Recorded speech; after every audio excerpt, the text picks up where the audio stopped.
Hello and thank you for checking out this video. This is on the experience that is Disoriented. I just wanted to go through a few of the details of it.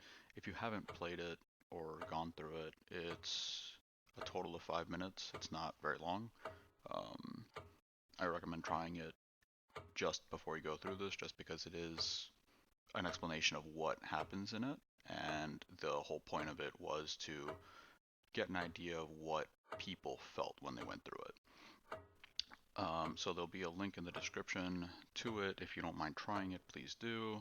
If you do, that's fine.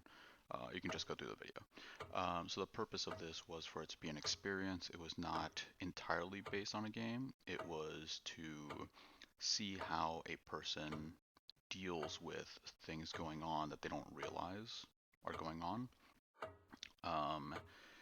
I wanted to make the player feel uncomfortable, but I wanted to do it subtly. I didn't want it to just be throwing stuff at people. I didn't want it to be jump scares. So that was kind of the point. I was committed to testing out this theory. It wasn't so much to make a game. I wasn't trying to make something super refined and look good. I'm an engineer. I program. That's more my thing. Making things look pretty is not really my forte. I don't have any real modeling skills. So I just made this material just to have something different. Um, so that's kind of what it is. Again, at this point, I'm going to go through spoilers and explain everything that happens. So if you want to try it out, this is the time to leave and try it and come back to this point in the video.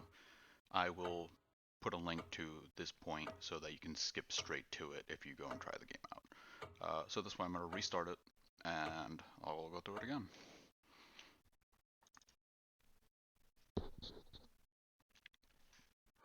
Alright, so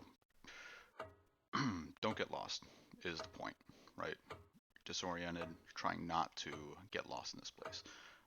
One thing to note is that this map will always be different. The initial room that you start in will always be the same.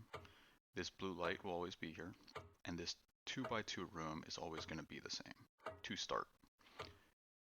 Everything else in the room is going to be different. So there are gray walls in here. Where these walls are set up is always going to be different. So the entire map is 10 by 10. So each of these rooms is equivalent to a 1 by 1. So it's 10 rooms by 10 rooms is what I should say. One thing I should note, you cannot use A and D. You move purely with WS, and there's a reason for that. So part of what goes on is that I don't want the player to be able to strafe. So we start out here, and I'm going to do this as easily as I can. There's a blue light here, okay? We're going to turn left, and we're going to see a few rooms. So we're going to go straight, right? So here's the first room, okay?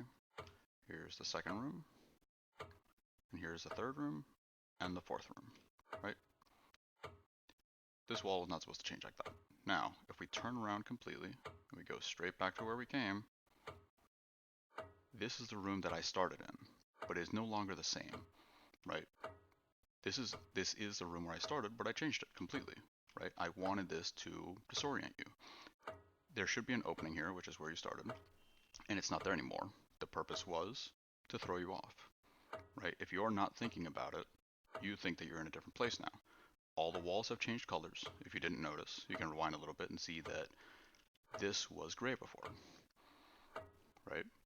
So another thing to note is that since the time started and I walked 3 rooms away, the camera has started to tilt, right?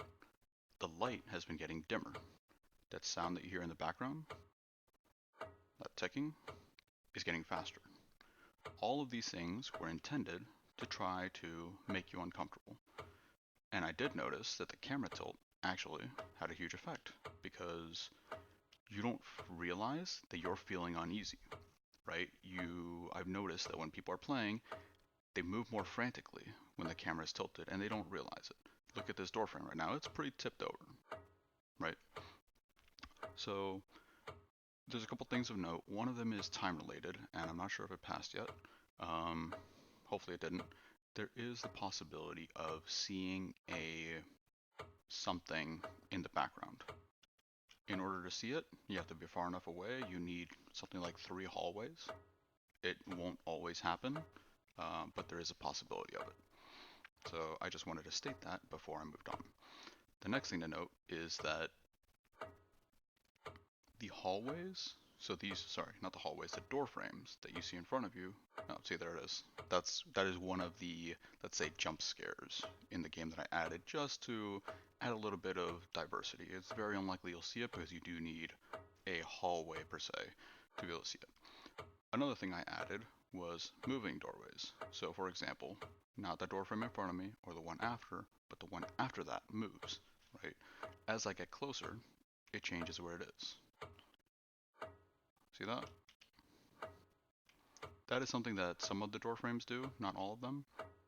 I intended for it to move to a certain spot and stay there so that you go through it at one point, and when you turn around, it's in a different place.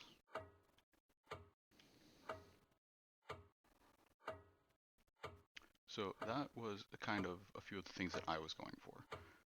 Obviously, when you play the game, you, as I stated earlier, you won't be able to find the entrance.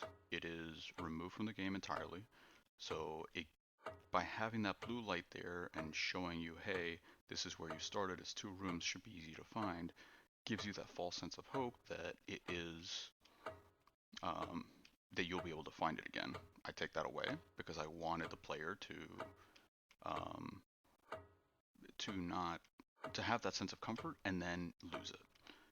As you notice now, the sound has gotten quicker. If you want to rewind a couple minutes, you'll notice that it does sound differently. The lights are getting dimmer. The camera has tilted quite a bit at this point, right? So this will always happen regardless of if you find the object or not. Finding the object is a bit of a distraction. You do not need to do that. The lights will always dim, but be completely dark. And then the lights will come back and you will be facing the exit where you initially started, right? So this was the point of the game, or experience I should say, I don't know why I keep calling it a game, is to basically just make a player feel uncomfortable. Please let me know what kind of thoughts or feelings you had when you did this. Tell me if any of this worked or not. If you think it's stupid, that's fine too.